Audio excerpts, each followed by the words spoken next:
Om Ganatimirandasya Gana Gana Sarakya Chaksurun Miritam Yanatashmai Sri Gurube Namaha Sri Chaitanya Manobhishtam Stapitam Yana Bhutare Sayam Rupa Karamayam Darati Swaparantikam Vandeham Sri Guru Siyata Parakamalam Sri Gurun Vaishnabam Sa Sri Rupam Sagadatam Sahagana Raganatam Vitam Stam Sadevam Sadvaitam Sabadutam Parijana Saitam Krishna Chaitanya Devam Sri Radha Krishna Paran Sahagana Larita Vishi Vishikanvitam Cha Guru Brahma Guru Vishnu Guru Deva Maheshwara Guru Shaksha Parabrahma Tashmai Shri Guru Vedmaha Durgame Pati Me Andashas Karapate Gara Sakribaya Sanadana Santu Santu Badambaram Vandeham Sri Guru Sita Parakamaram Sri Gurun Vaishnavam Sri Rupam Shagadatam Sahagana Raganatam Vitam Samsadevam Sadvaitam Sabadutam Paridhana Saitam Krishna Chaitanya Devam Sri Radha Krishna Paran Sahagana Larita Shivishikan Vitam Stam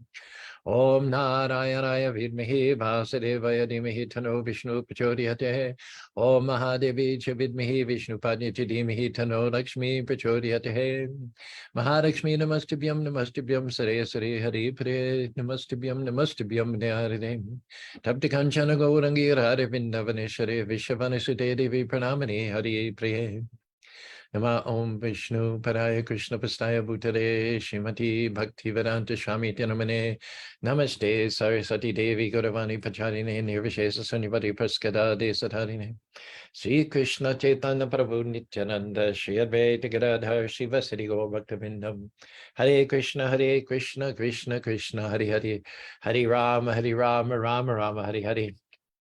Happy day after Christmas. Rob with me on Zoom. Manasaganga, John Malik, Brent Spencer. Hope everyone had a holy Christmas day. I know we had a really good day. RT at noon and a nice prasadam meal midday. And then we had the normal Sunday feast at 5 o'clock. And it was a pretty good crowd. And every single seat at every single table downstairs in the prasadam hall was filled after the kirtan and the talk and the RT. It was quite gratifying day for us, and as I hope it was for you. Carrying over from last week, we started with Bhisma, Tribhuvanam, Kamanam, Tamaravaram, Ravi Karam, Garam Barane, Vapuragaga Kuravicharam, Vijaya Shakarishtu Medivadya. Bhisma had wanted nothing other than to have Krishna before him at the time of death. Unlike most people, he did not want to prolong the duration of his life in this material world. He had already been on the Earth planet for over 200 years. He came originally from being one of the Vasus on the celestial planets. He wanted to go back. He's labored under a curse to live a long life on Earth. And Bhisma Dev did not want to prolong his life, unlike people nowadays who want to drag on and on and on and on and on and on.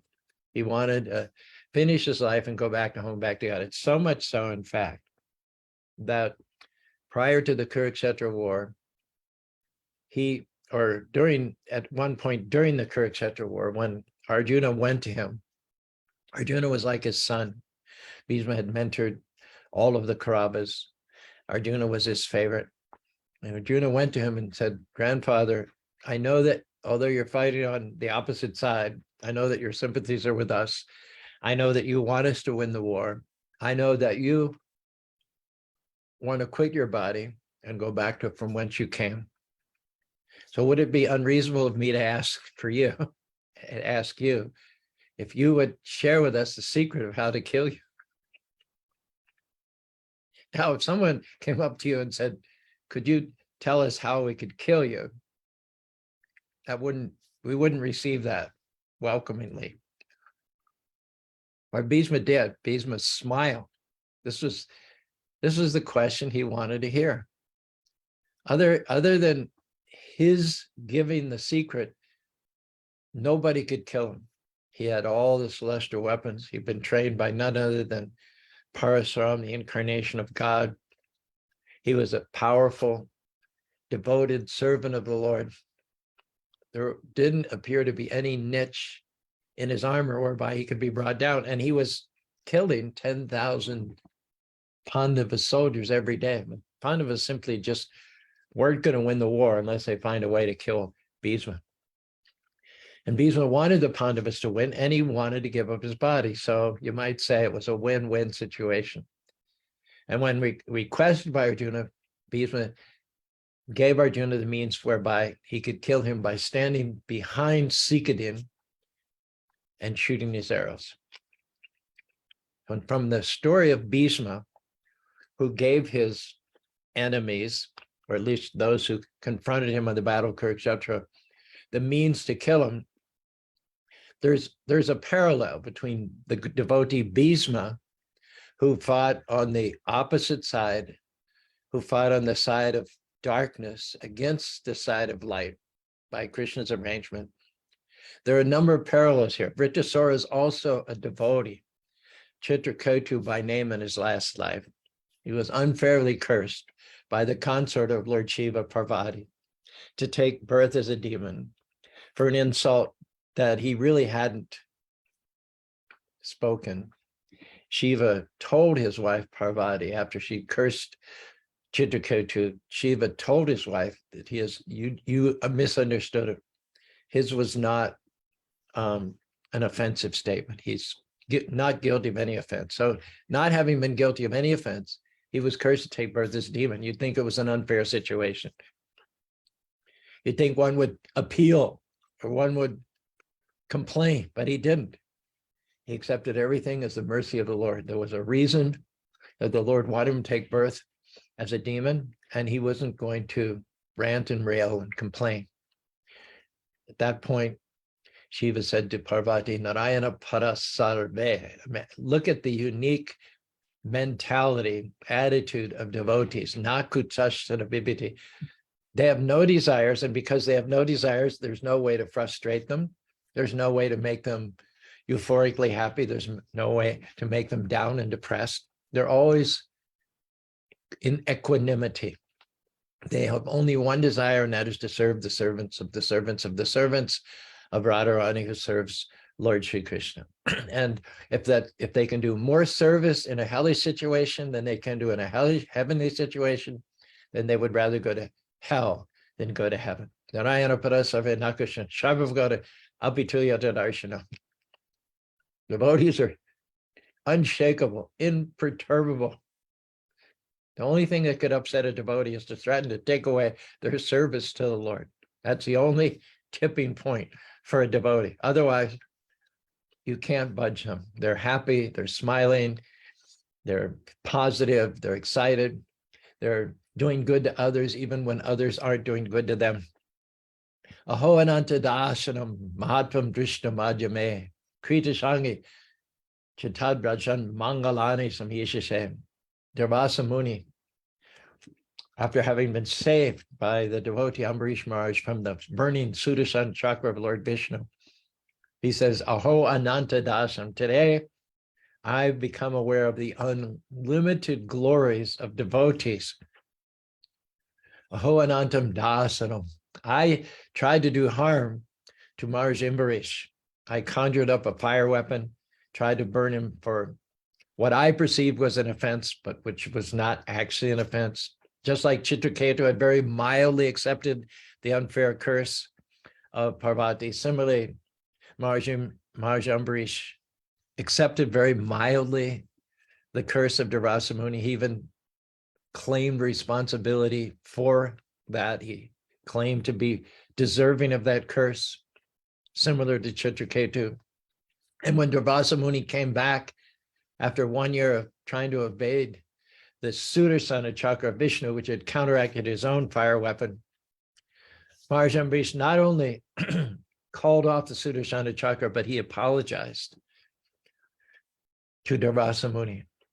During the entire year that Durvasa Muni had been running away from the Sudarsana chakra, out of compassion and empathy for the situation of Durvasa Muni, Maharaj Ambarish had already been fasting for a year, fasted for another year, not wanting to relieve his discomfort until Durvasa Muni's discomfort was relieved. And when Durvasa Muni bowed down and asked for help from the person whom he'd originally tried to kill, unfairly, Maharaj Ambarish immediately gave that help and apologized. At that point, Durvasa Muni said, I have become aware of the unlimited glories of devotees, because even though I tried to do him harm, even though I tried to kill him for what I thought was an offense, but which actually was not an offense, though I tried to treat him unfairly in the extreme, he took it all very mildly, and he forgave me my offenses by apologizing as an offender himself. Who can be greater than the devotees themselves? And so in speaking with his wife, Lord Shiva jokingly tells her, my dear Parvati, you're the most beautiful female within the material world, and yet your beauty and your good qualities have today been defeated by the tolerance, the kindness, the empathy, and the compassion of this devotee, Maharaj Chitraketu. And he advises her, don't make it a habit to go around cursing devotees. It's not a good practice. In fact, it's probably mostly because Lord Shiva is the greatest devotee of Vishnu and Parvati is his consort, that Parvati doesn't get a severe backlash from having cursed Chitraketu. Durvasa did get a severe backlash because he wasn't a devotee. Durvasa was chased. As soon as he uttered the curse, he was chased by the fire weapon for 1 year because he wasn't a devotee. So he didn't have the extraordinary protection of devotees. It was only when he went back to the devotee that he offended and asked forgiveness that the weapon was called off. Parvati had no such backlash from her curse, most likely because she's the wife of a great devotee, Lord Shiva. So coming back now to the story of Indra and Vrtrasura. Indra had offended his spiritual master, and he hired Vishwarupa, who was the son of Twashti, to perform a sacrifice to counteract his having offended his guru, his spiritual master. It's called the mad elephant offense. When you offend a pure devotee of the Lord, you can lose your good fortune, your wealth, all credit of all accumulation of pious activities can be destroyed simply by offending a pure devotee of the Lord. It says, Sriyam Ayusha Yasho Dharmam Lokam Atita Evache. Sriyam, beauty, long life, reputation, righteousness, elevation of the heavenly planets, Hatva, Sarvani Shreyashim, any long-term result, anything that you've earned by yogic practice, by giving in charity, by performing austerities, by offering sacrifices, any of all of that, no matter how formidable, no matter how much punya or piety you've accumulated in your past, Hatva Shreyam Shoshri, Purusham Mahatam Atikarma, when you offend a great devotee, especially your spiritual master, then beauty, reputation, long life, righteousness, elevation of heavenly planets, they're all destroyed by offending a pure devotee. Indra is trying to rehabilitate himself by hiring Vishwarupa, the Brahmin, to perform a sacrifice on his behalf. As we explained last week, Vishwarupa was tied to the demigods on his father's side, Twashta, but he was also had a connection with the demons on his mother's side. So he was performing the sacrifice for the demigods during the day. Unfortunately, at night, he would perform other sacrifices for the demons. And when Indra found out about this, Indra killed Vishwarupa, which was, so now he's offended 2 Brahmins. Now he's got back-to-back offenses. And when Twashta heard that Indra had killed his son Vishwarupa, Twashta became so infuriated that he performed a fire sacrifice to produce another son that would kill Indra. And as we explained last week, he was so upset in his mind that when he chanted the mantras, instead of producing a demon who would be an enemy of Indra, he said the word in such a way that it would be Indra's enemy, that Indra would think of him as an enemy. But he didn't say the words to create enmity in the heart of this demon that he was conjuring up. So there was a subtle difference there. He wanted to create an enemy of Indra, but instead he created Indra's enemy. So instead of the son that he conjured having enmity in his heart towards Indra, he had no enmity towards Indra. And after all, that's as it should be, because he's a devotee. From his past life, he's a devotee, and he's carrying with him many of those devotional qualities, those reminiscences. And so it was by God's arrangement that Kashti misspoke the Sanskrit intonation.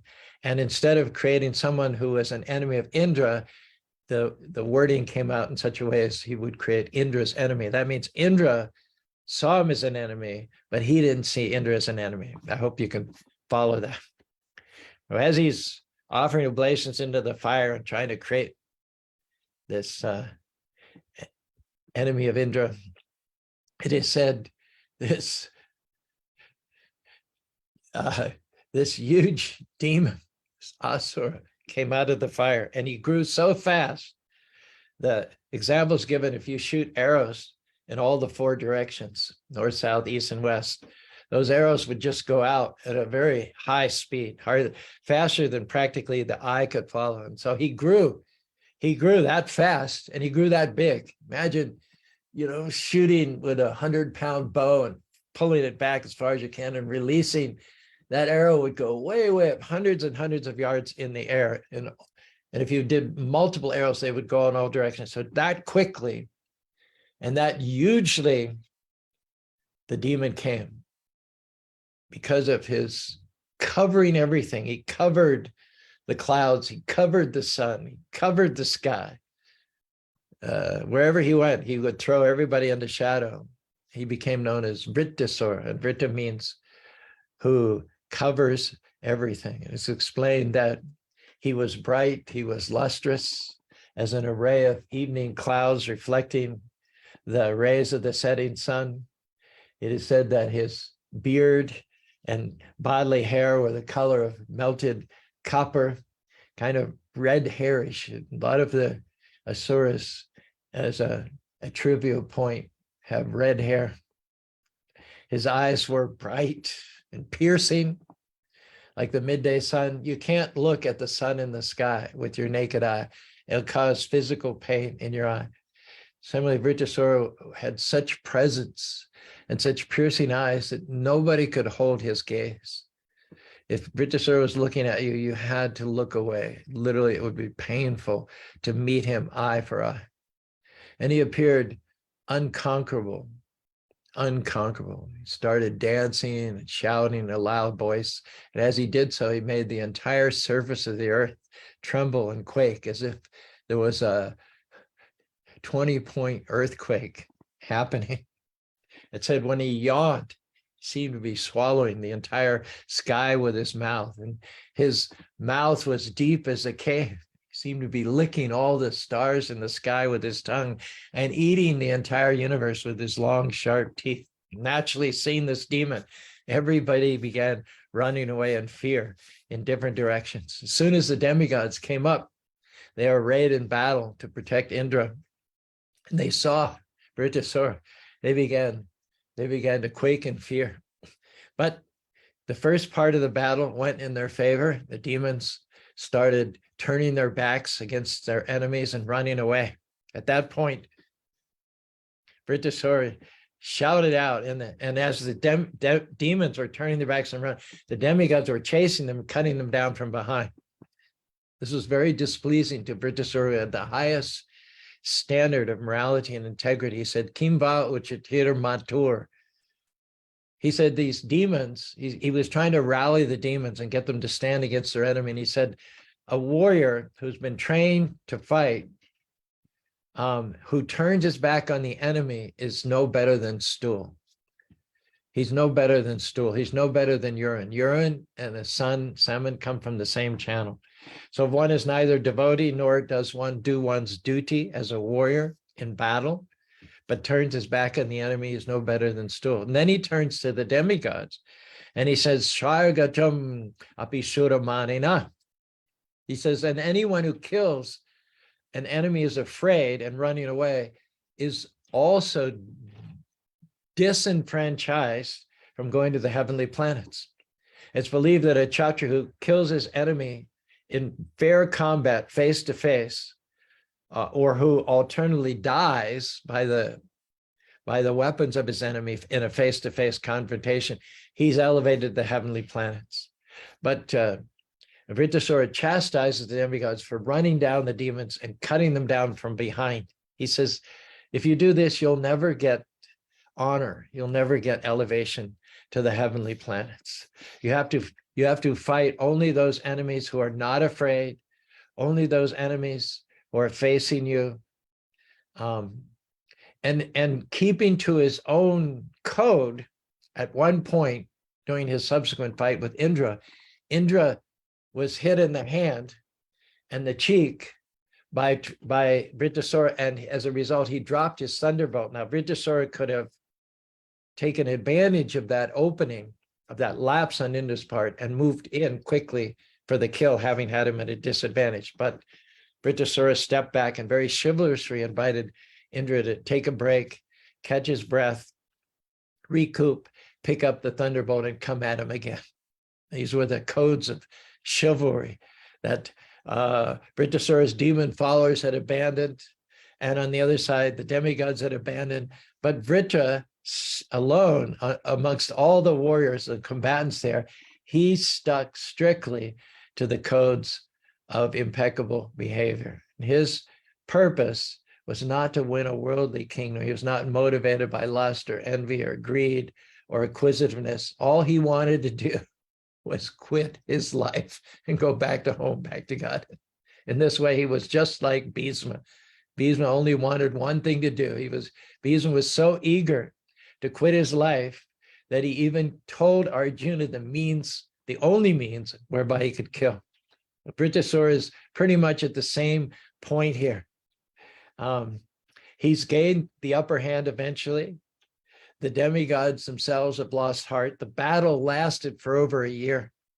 And as it went on, Varuna kind of opted out, and Kuvera kind of opted out, and one by one his allies kind of dropped out because they had to go back and take care of the administration in their respective domains. And so it eventually comes down to Vrtrasura and Indra himself. And Indra is so beaten down early on in the battle. Indra had this club. This club of his was empowered. It had defeated many, many, many powerful enemies. So Indra, with full confidence in this club, he threw his club at Vrtrasura. Now, Vrtrasura was so big that club was just like a little toy, like something you get in the dollar store. And Vrtrasura, the club was coming to Vrtrasura. Indra's intention was to smash his forehead, but Vrtrasura just caught that little club, and then he used it to smash right on the forehead of Aravata, the elephant upon which Indra was riding. And Aravata was pushed back 14 yards. This huge war elephant with armor, and Indra sitting on the top, was pushed back 14 yards. And when that happened, Indra despaired of ever defeating Vrtrasura. He was just about to decamp and give up altogether. Now it's Vrtrasura, just like Bhisma explained to Arjuna how to kill him. Now Vrtrasura is going to remind Indra of the power of the thunderbolt which Indra is carrying. Nanveshe vaja tavasha katejasha haraditish tarpashachata teneva shatram jahi yato harir vijay shriganastra. Speaking in an encouraging way to Indra, giving Indra a pep talk, Vrtrasura reminds Indra that the thunderbolt he carries has two qualities which make it insurmountable. One is it's created by the bones of a sage named Dadichi, and the other is it's especially empowered by Vishnu. When the demigods went to Vishnu and told him that they needed help in combating this demon, Vrtrasura, Vishnu suggested that they make up a weapon, a vraja, a weapon, from the bones of a sage. And the demigods were thinking, they couldn't think of any sages that were likely to give up their lives for their sake. Obviously, if someone's going to give permission for their bones to be used for a weapon, it means they're going to die. They're going to leave their body. So Vishnu pointed him in the direction of Dadichi. They went to Dadichi, and initially, Dadichi had a little fun with them. They explained the situation. They asked for his bones, and Dadichi said, "You mean you want me to die for you guys?" Dadichi said, "Well, I don't know. Deho yam manushara sham purushashana tajmanashavara sarvata shara ujate." The human body is rare and unique amongst all the 8,400,000 species of life extant within the universe. And it's with the human body that one can gain great benefits. And so I'm not so sure I should just give away my human body to you guys. I could alternatively perform austerities and penances and accumulate even more and more pious activities. And the demigod started to get kind of worried. And then Didi says, "Hey, don't lighten up, guys. I was just kidding you." He said, "In fact, the purpose of all my penances and austerities is in fact so that I could see my way clearly through to donating my body for this good cause." He says, "Yo druvan atmananata nadarum iheta buddhadaya nasa cheshteraveropi." Having received the rare and valuable human body, and it's true, one can get for oneself a lot of benefits, but the greatest benefit comes from giving to others. It comes from sacrificing or investing this body in the interest of others. Lord Krishna loves no one more than the one who spends their body to relieve the suffering of others. And so Dadichi says, I would have to violate every principle that has motivated me for all these years of yoga and austerities if I were to deny your request.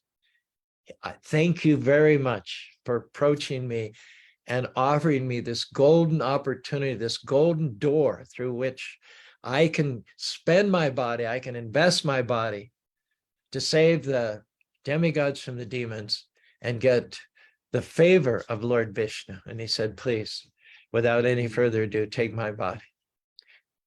This is what Vrtrasura reminded Indra of. Indra apparently had become beside himself with fear and concern, stress, apprehension. Indra couldn't see how he could possibly defeat this demon. He threw his best weapon, his club, and it was a plaything. It was a plaything in front of the demon. Vrtrasura even uses a nice example. He says, you're trying to kill me with this club is useless. It's like asking money from a miser. You're wasting your breath to ask money from a miser. He said, similarly, you're trying to kill me with this club is useless. So Vrtrasura's words, if they were meant to deject Indra, they certainly had that effect, to the point that then again, he had to go back to him and then pick him up, bolster him up, say, okay, it's not that bad. You have every chance of winning this battle, but you've got to remember that your thunderbolt is created by the bones of the great sage Dadichi, and it is also empowered by Lord Vishnu. What's interesting here, Indra is a demigod, and the demigods are devotees of Vishnu. Now, Vrtrasura is a demon, and the demons are generally speaking not devotees of Vishnu. But it appears from the statement of Vrtrasura that he has more faith in Vishnu than Indra does. Indra is holding the weapon, which is empowered by Vishnu. Vishnu has guaranteed him that this weapon will kill Vrtrasura, and yet he's paralyzed. He's full of doubt. He doesn't want to launch the weapon because it's his last chance. He thinks if I launch this weapon and it doesn't work, if Vishnu's promise turns out not to be valid, then I'm finished. I'm done for. Stick a fork in me. So because he doubts the power of Vishnu, he doubts the promise of Vishnu, he's delaying to release his last and best weapon, the thunderbolt. On the other hand, Vrtrasura does not doubt the power of Vishnu. Vishnu can never be foiled. Nobody can do one-upmanship on Vishnu. Whatever Lord Vishnu decides, Rake Krishna Madhye Ke, Make Krishna Rake Ke. If Vishnu wants to protect somebody, nobody could kill them. That's Indra. Vishnu, for his own reasons, wanted to protect Indra. He wanted Indra to conquer Vrtrasura for the peace and well-being of the universe, and also for Vrtrasura's fulfillment of his desires to go back home, back to Godhead. So Indra has Krishna's protection, and Vrtrasura does not have the physical protection of Vishnu. Make Krishna Rake Ke, Madhye Krishna Rake Ke. If Krishna wants to protect someone, nobody can kill them. So Vrtrasura is not going to be able to kill Indra. But if Krishna wants to kill someone, no one can protect him. That means that even though Vrtrasura is more powerful, he has more weapons, he's much bigger. Nevertheless, because Krishna's protection is on Indra and not on Vrtrasura, it is Vrtrasura will be killed. Vrtrasura knows all this, clear as day. But Indra is the one who is faltering in terms of his faith. Vrtrasura it is who tells Indra, pick up your weapon. Vrtrasura wants to go back home, back to Godhead. He wants to finish up. He's only there in that body because of a unfortunate circumstance of being unfairly cursed by Parvati. So he wants to get back to where he was. He was, as Chitraketu, he was on the way to the spiritual world, but he had an interruption in his journey by the will of the Lord. But now he sees all the circumstances are aligned auspiciously, that if Indra will just do one thing, throw his weapon, everything will be accomplished. Indra will retain his earthly kingdom. Vrtrasura will leave this world and go back to home, back to God. And now this is a really, really interesting counterpoint in so many ways. Indra is supposed to be the devotee and Vrtrasura is supposed to be the demon.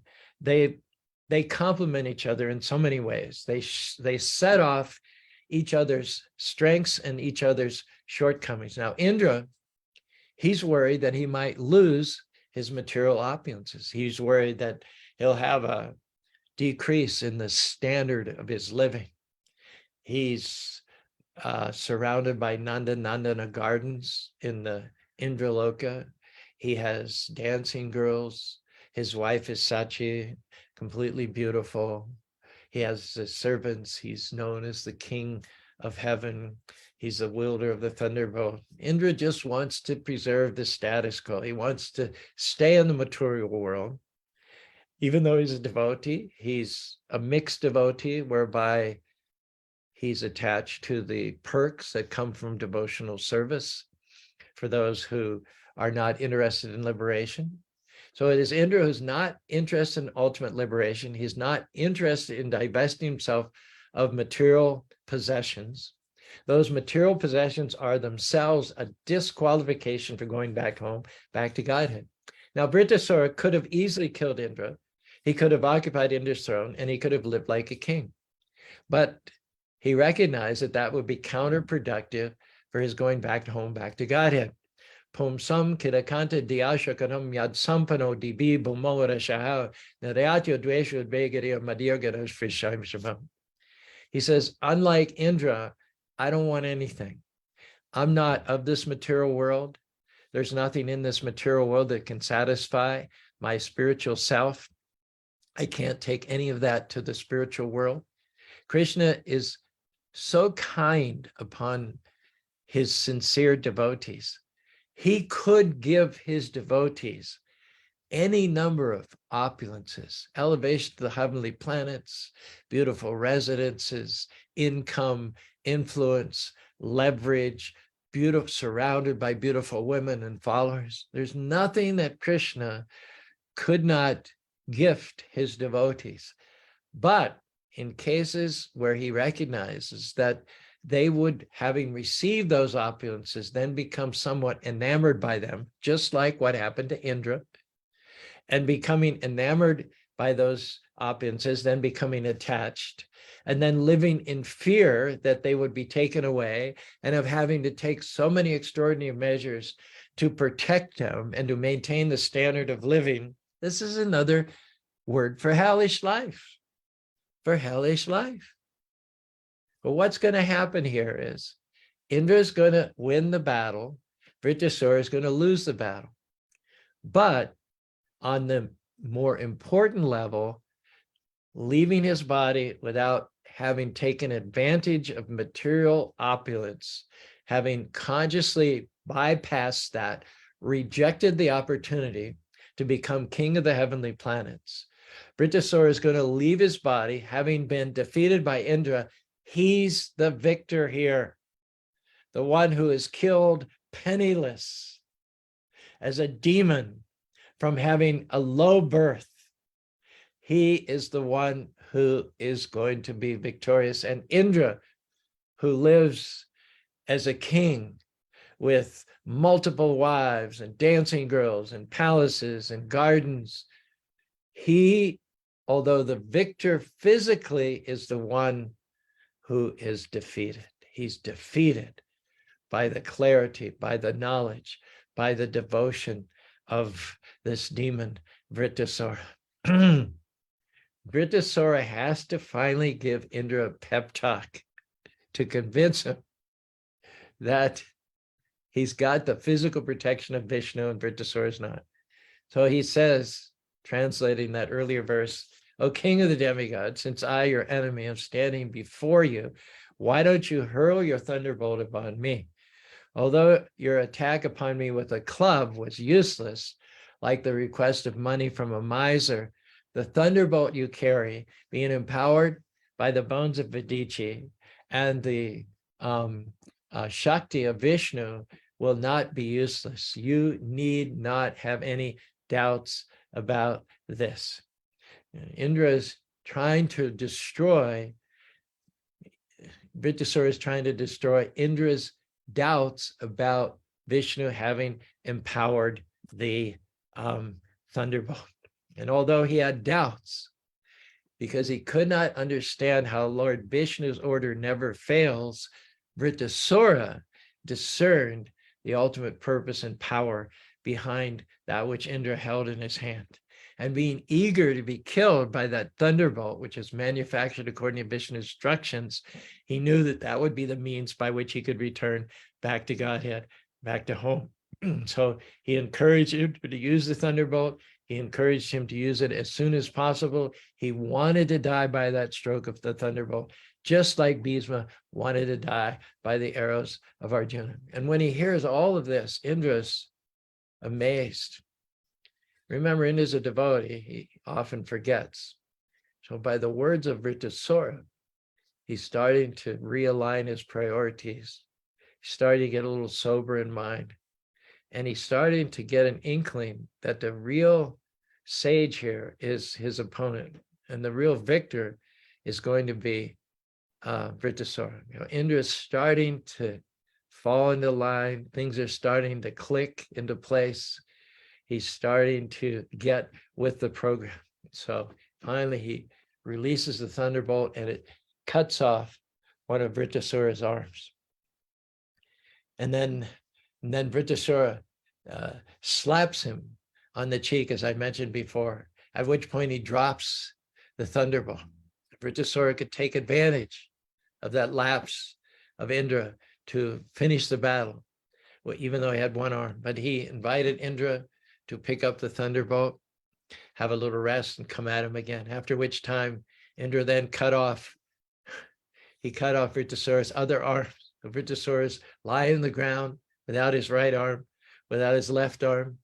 But, wanting to do his duty, wanting to fight the good fight, do everything that was expected of him, he uses the last weapon which is available to him. He swallows Indra. He swallows not under Indra, but his elephant also, this huge war elephant, Aryabhata. By now, Indra's feeling pretty perky. He's feeling a lot more upbeat. So he's still got the weapon, the thunderbolt. And so from within the belly of Vrtrasura, he carves an opening and he gets out like that.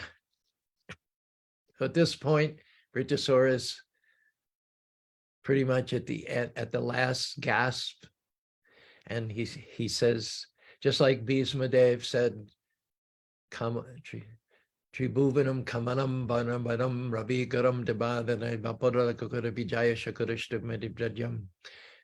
Bhisma is seen the beautiful form of the Lord standing before him at the time of his leaving his body, darkish in hue like a rain cloud, with wearing a yellow dhoti, which is like lightning within the rain cloud, garlanded with a flower, which is surrounded by bees, with a Kaustubha jewel, beautiful eyes like lotus flower. Bhisma fixed his mind and his eyes on that form at the time of leaving his body, just like a bee focuses on the flowers. So similarly, using that same terminology, Vrtrasura says, now at the time of leaving my body, I'm fixing my mind on the lotus feet of Shankarachan, looking forward with eager anticipation to attain that destination which great sages like Narada and Vyasadeva and many, many other sages, Asita and Devalo, have attained. Thus, he's exemplary at the time of his death, showing that if your activities, pastimes, your duties, your positions in life do not lead you to the point at death of fixing your mind on Vishnu, they're all a waste of time. On the other hand, even if you weren't successful in the eyes of society, even if you didn't gain material success, if some or other you acted in such a way that at the end of life you could fix your mind on the lotus feet of Lord Vishnu, your life is 100% successful. Parabhavash tavara bodhijatu yavagna jinushu atmatatvam. No matter how many material attributes and qualities that you have, assets, if you cannot fix your mind on Lord Vishnu at the time of leaving the body, it is all a useless waste. If in all of that there has not arisen within you an inquiry about the meaning of life, who am I? Where do I come from? What is the purpose of my life? Then then your whole life is defeated, even if you're the CEO, the president, the prime minister. So Vrtrasura, having passed the test, Ante Narayana Shmitir, of remembering Narayan Krishna at the time of leaving his body, is going to attain eternal, unlimited, ever-increasing happiness in the association of the Lord in the kingdom of the world, in the kingdom of God. And on the other hand, Indra, who won the battle, who lives at the highest level of enjoyment that anyone can practically live in the material world, he is doomed to remain so. He is doomed to go on chewing the chewed, enjoying the same old for countless years, rotting in this material world. Planets of Indra, Swarga Loka, are just below the highest planet of Lord Brahma. And yet it is stated in the Bhagavad Gita, 16th verse, 8th chapter, Abrahma Bhuvanolaka Purnaravitina Mamupetpuna Purnarjanma Navidyate. All the planets from the highest planet of Lord Brahma, below which and included in which this description are the heavenly planets of Varnendra, down to the lowest planet, they're all places of repeated birth and death. They're all places of misery. And as had been stated by Vrtrasura, the Lord never bestows the brilliant opulences of the upper, lower, or middle planetary systems on a devotee if there's a chance that in all of that, the devotee increases his anxiety, his attachment, his mental agitation, his pride, and ultimately his belligerence. One has to generally go through much endeavor to maintain those possessions. And then having earned them so-called by the sweat of one's brow, one suffers great unhappiness at the prospect of losing them. Vrtrasura cares nothing for that. He brushes all that aside and focuses on the lotus feet of the Lord. The Lord rewards each one of those according to the level of their surrender.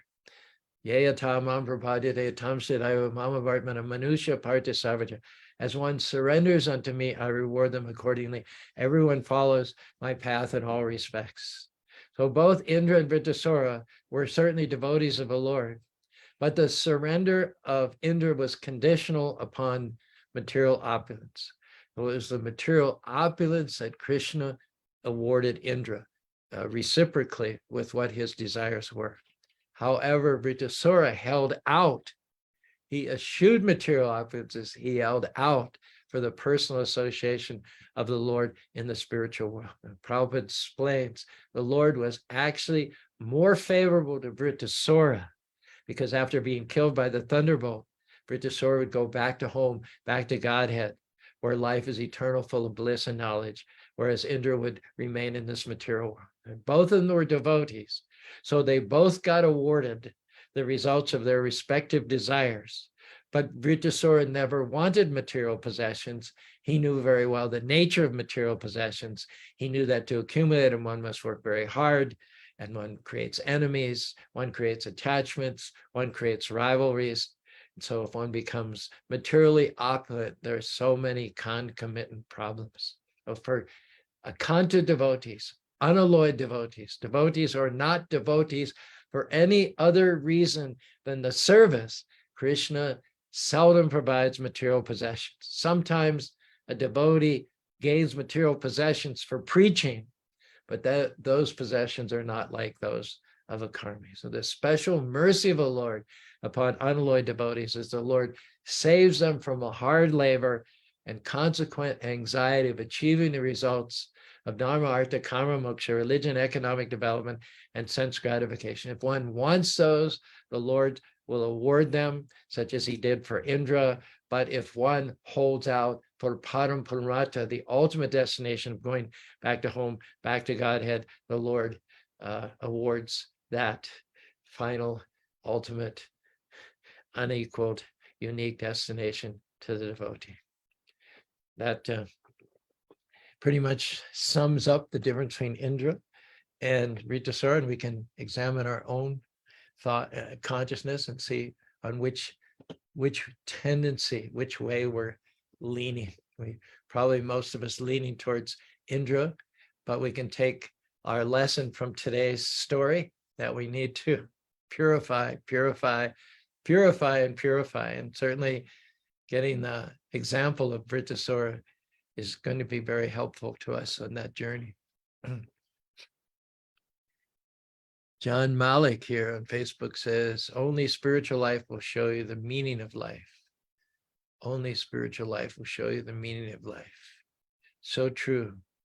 William Griffith from Los Angeles, pranams. Bhakti Gary from Northern California. Jean, Salt Lake City.